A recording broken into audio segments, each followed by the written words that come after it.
Hello everyone, welcome to संपूर्ण classes. संपूर्ण classes में आप सभी का स्वागत है। आज हम डिस्कस करने जा रहे हैं परसेंटेज पार्ट 2।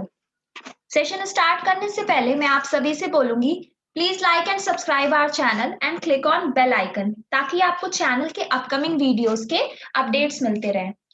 और एक बात और, अगर आपको चैनल से रिलेटेड या फिर सब्जेक्ट से रिलेटेड कोई भी क्वेरी होती है तो उसके केस में आप हमारा टेलीग्राम ग्रुप ज्वाइन कर सकते हो। टेलीग्राम ग्रुप का लिंक आपको चैनल के डिस्क्रिप्शन बॉक्स में मिल जाएगा। संपूर्ण क्लासेस नाम का टेलीग्राम ग्रुप है हमारा, उसे आप ज्वाइन कर सकते हैं।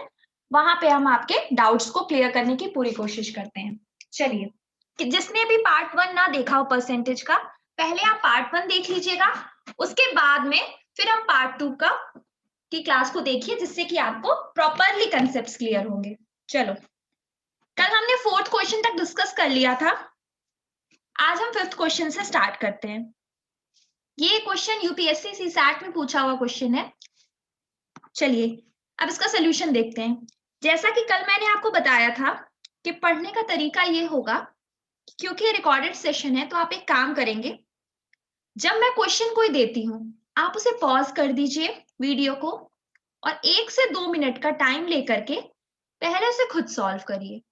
उसके बाद फिर आप देखिए कि मैं क्या सॉल्व करा रही हूँ और अपने आंसर को टैली कीजिए, और अगर नहीं आता है तो उसे समझने की कोशिश करिए। डायरेक्टली इसे कॉम्प्रिहेंसिव वे में पढ़ते मत चलिए, खुद पहले ट्राई कीजिए। चलो, अब इस क्वेश्चन पे आते हैं।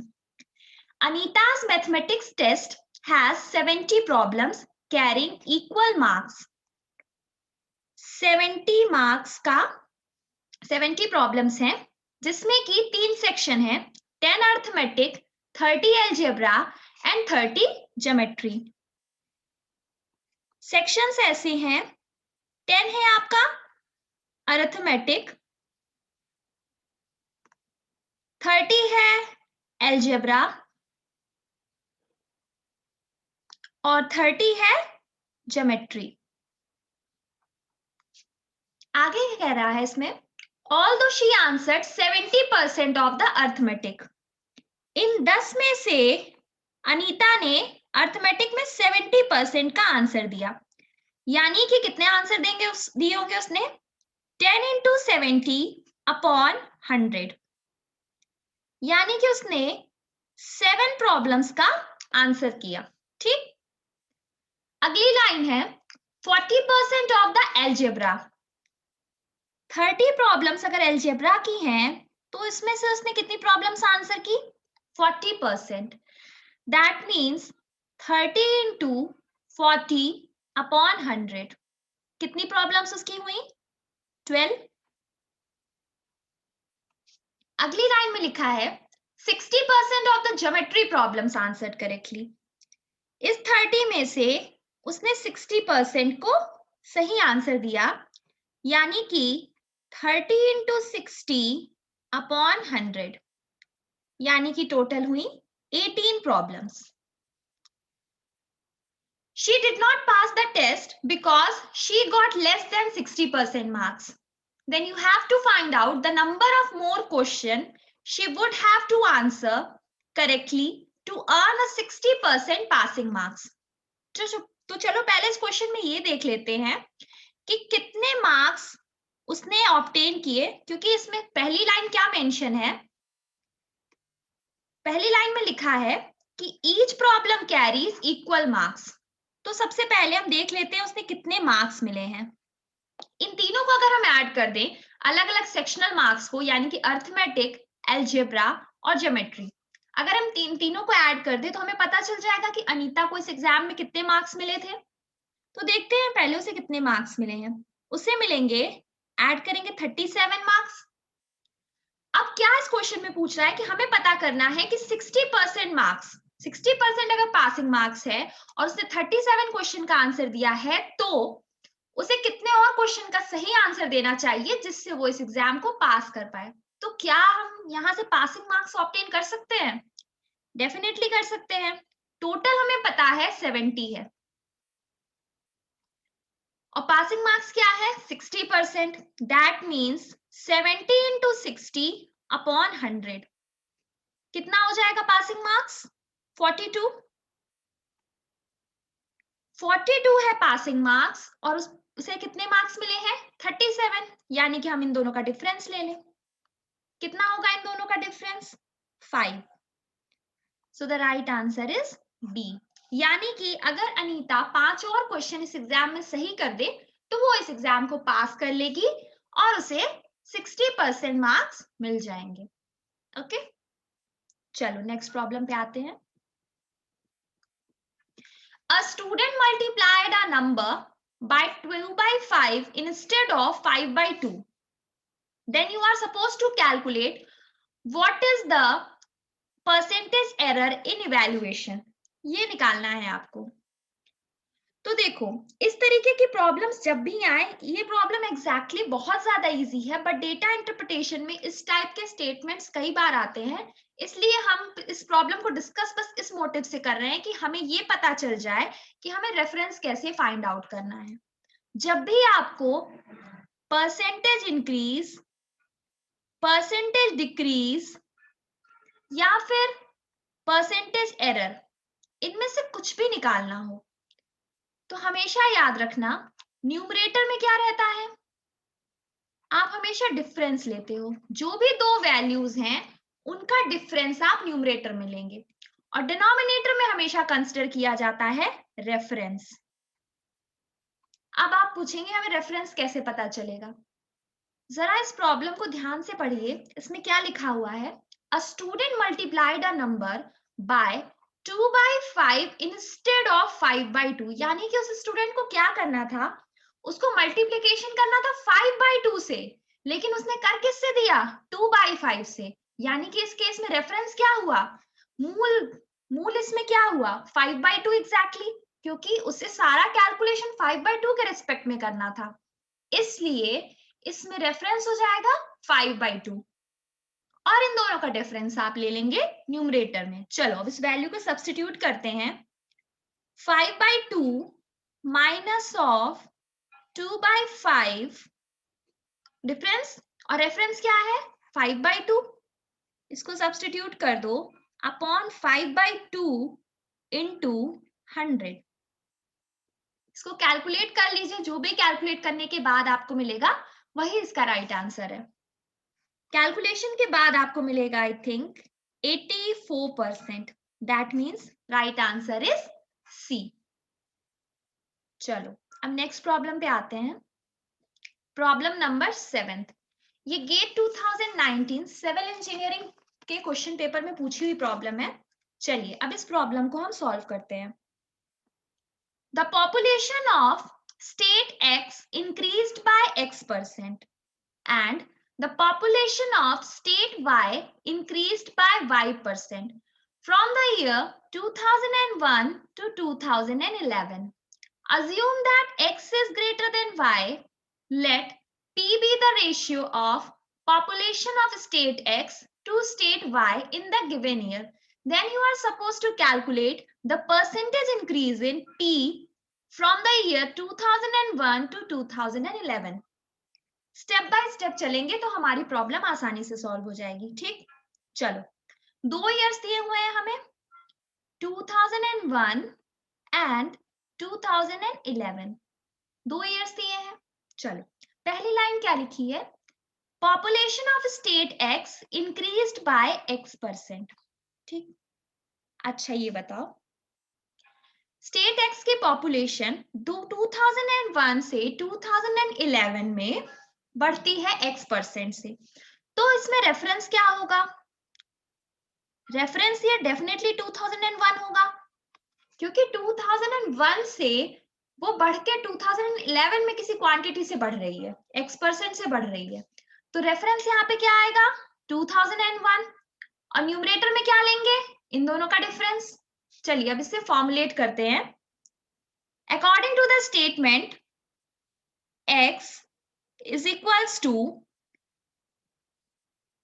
population of X state in 2011 minus population of state X in 2001 upon reference क्या लेंगे हम 2001 X upon 2001 into 100।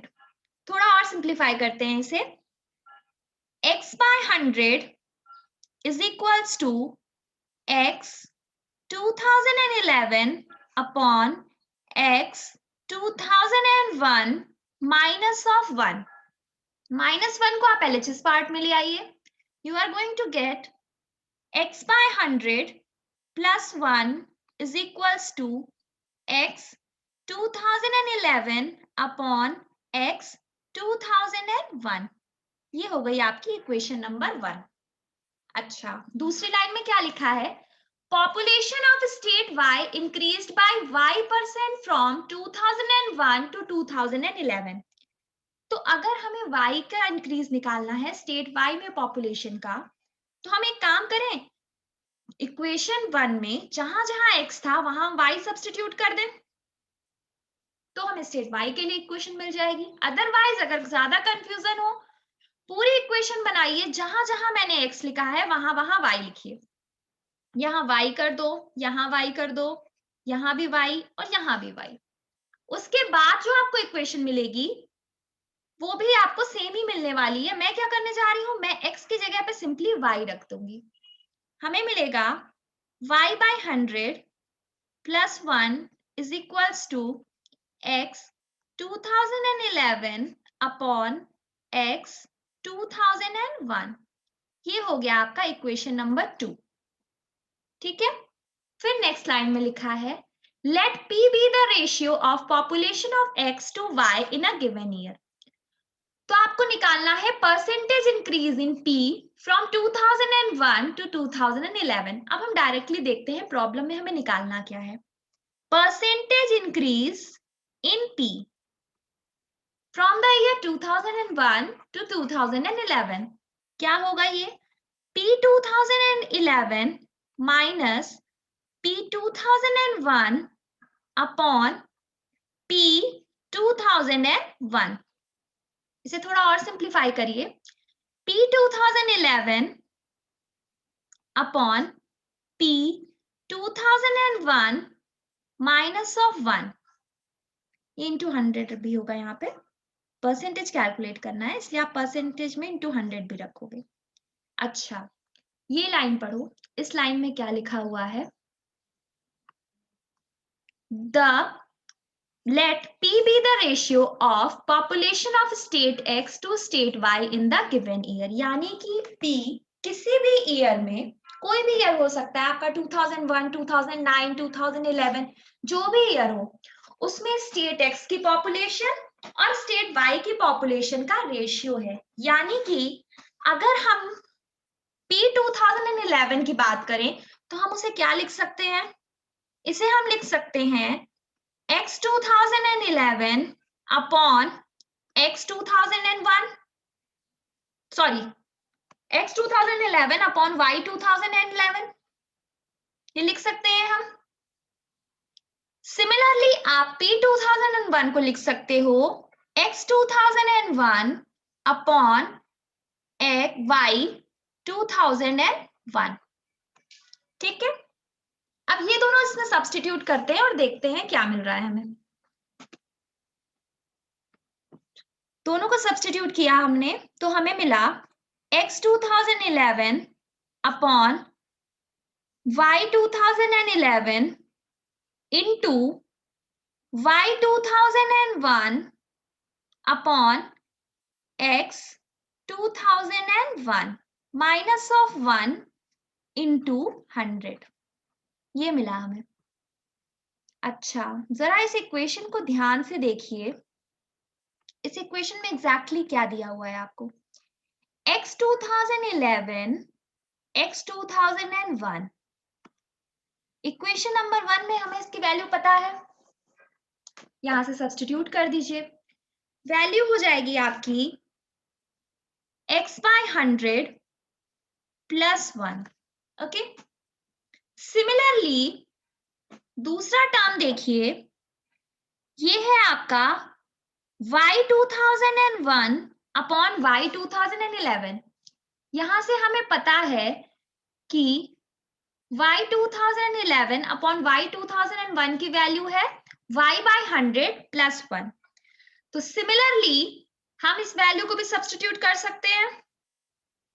इसको आप सब्स्टिट्यूट करेंगे तो हमें मिलेगा y by 100 plus 1 minus of 1 into 100. Solve करते हैं इसे। सॉल्व करने पे क्या मिल रहा है हमें? 100 x minus y upon 100 plus of y, जो है आपका ऑप्शन नंबर सी। कुछ नहीं किया इस प्रॉब्लम में, सिंपली 2 मार्क्स में पूछी हुई प्रॉब्लम है। जो जो क्वेश्चन में दिया था डायरेक्टली हमने लाइन बाय लाइन उसके हिसाब से हमने क्वेश्चन को सॉल्व किया है, बस और कुछ नहीं किया है। अगर इस प्रॉब्लम में कोई भी डाउट हो तो आप टेलीग्राम ग्रुप पे मेरे से डिस्कस कर सकते हैं। I will clear your doubt there. Okay, चलो नेक्स्ट प्रॉब्लम पे आते हैं हम। Problem number 8। The fiscal deficit was 4% of the GDP in 2015 and that increased to 5% in 2016. If the GDP increased by 10% from 2015 to 2016, then you are supposed to calculate the percentage increase in the actual fiscal deficit is what? You are supposed to find out this one. अब इसे आप कैसे find out करोगे? पहला statement पढ़ो। Fiscal deficit was 4% of the GDP in 2015। इसको हम इस स्टेटमेंट को चलो अब इक्वेशन फॉर्म में लिखते हैं। फिस्कल डेफिसिट को मैं एफडी से लिखने जा रही हूं। Fiscal deficit in 2015 is equals to 4% GDP in 2015। Next line में क्या लिखा है? दैट इंक्रीज टू 5% इन 2016, यानी कि fiscal deficit in 2016 is equals to 5% of GDP in 2016. This is your equation number 1 and this is your equation number 2. Next is, if the GDP increased by 10% from 2015 to 2016, then you are supposed to calculate the percentage increase in the actual fiscal deficit. चलो अब इसे equation form में लिखते हैं। GDP increased by 10% from 2015 to 2016. Statement को पढ़ो, 2015 to 2016, यानी कि रेफरेंस ईयर क्या होगा? 2015. और न्यूमरेटर में क्या कंसिडर करेंगे हम? दोनों का डिफरेंस। चलो इसे इक्वेशन फॉर्म में लिखते हैं। Percentage increase in GDP is equals to GDP 2016 minus GDP 2015 upon GDP 2015 into 100, या फिर आप इसे लिख सकते हैं GDP 2016 upon GDP 2015 minus of 1 into 100. ये वैल्यू कितनी है आपकी? परसेंटेज आपको पता है, एग्जैक्टली आपको दिया हुआ है 10%। तो यहां से क्या हम जीडीपी 2016 और जीडीपी 2015 का रेशियो निकाल सकते हैं? डेफिनेटली निकाल सकते हैं। GDP 2016 upon GDP in 2015 is equals to हो जाएगा आपका 1.1। ये हो जाएगी आपकी इक्वेशन नंबर 3। आपको निकालना है fiscal deficit. So percentage increase इन फिस्कल डेफिसिट, इसका फॉर्मूला क्या बनेगा? Simply fiscal deficit in 2016 upon fiscal deficit in 2015 minus of 1 into 100, यही होगा। अच्छा, अगर हम इक्वेशन नंबर 2 को इक्वेशन नंबर 1 से डिवाइड कर दें तो क्या होगा, हमें फिस्कल डेफिसिट 2016 और फिस्कल डेफिसिट 2015 का रेशियो मिल जाएगा। चलो इसे सब्स्टिट्यूट करते हैं। यहाँ पे क्या है, यहाँ पे सिंपली आपको मिल जाएगा 5/4 into GDP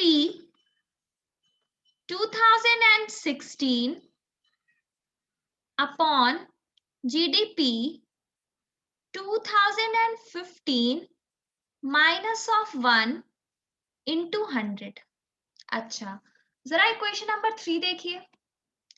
GDP 2016 upon GDP 2015 की वैल्यू कितनी है, 1.1। हमें 10% इंक्रीज जो पता थी उससे हमें ये पता चला। अब इसे यहां सब्स्टिट्यूट कीजिए, 5/4 इंटू 1.1 माइनस ऑफ 1 इंटू 100। बस अब इसे सॉल्व करने पे जो भी आपको आंसर मिलेगा वही राइट आंसर है। सॉल्व करने पे आपको कितना मिलेगा, 37.5। That means the right answer is a. ये भी प्रॉब्लम गेट 2019 मैकेनिकल इंजीनियरिंग के क्वेश्चन पेपर में पूछी हुई है। चलो अब नेक्स्ट प्रॉब्लम पे आते हैं। नेक्स्ट प्रॉब्लम काफी इजी है। ये दोनों थोड़ी सी लेंदी प्रॉब्लम्स थी, अब थोड़ी इजी प्रॉब्लम एक करते हैं। A man spends 35% of his income on food, okay, 25% on children's education and 80% of the remaining on house rent. Then you are supposed to calculate what percent of his income he is left with.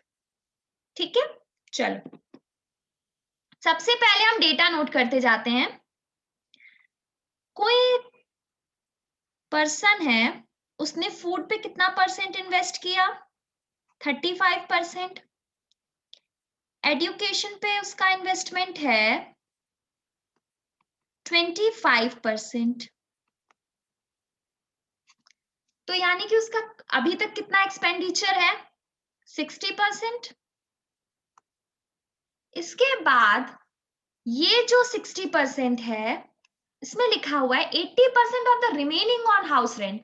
Total होने वाला है 100%। 60% उसने already खर्च कर दिया है, तो remaining यहां से कितना आ जाएगा, इन दोनों का difference. That means the remaining income is going to be 40%। इस 40% का 80% वो हाउस रेंट में इन्वेस्ट करता है। That means 40% of 80% of this 40%. That means that is going to be equal to that of 40 into 80 upon 100. That means 32%. अब आपको क्या निकालना है, what percent of income he is left with, ये निकालना है। अच्छा ये देखिए आप इस क्वेश्चन में 60% वो पहले से ही खर्च कर चुका था, 32% उसने और खर्च कर दिया। तो इसमें हम इसको ऐड कर दें, यहां से हमको स्पेंड टोटल मिल जाएगा कि यहां से उसने कितना स्पेंड किया हुआ है अभी तक। सो 60 प्लस ऑफ 32, यहां से आपको मिलेगा 92%। 92% अगर उसने स्पेंड किया है तो रिमेनिंग क्या होगा, this 100 minus of 92, that means 8%। तो राइट आंसर होगा आपका बी। ठीक है, अब आज का सेशन मैं यही एंड करती हूँ, बाकी की चीजें हम अपकमिंग सेशंस में देखेंगे। Thank you. हाँ, don't forget to like and subscribe our channel and click on bell icon.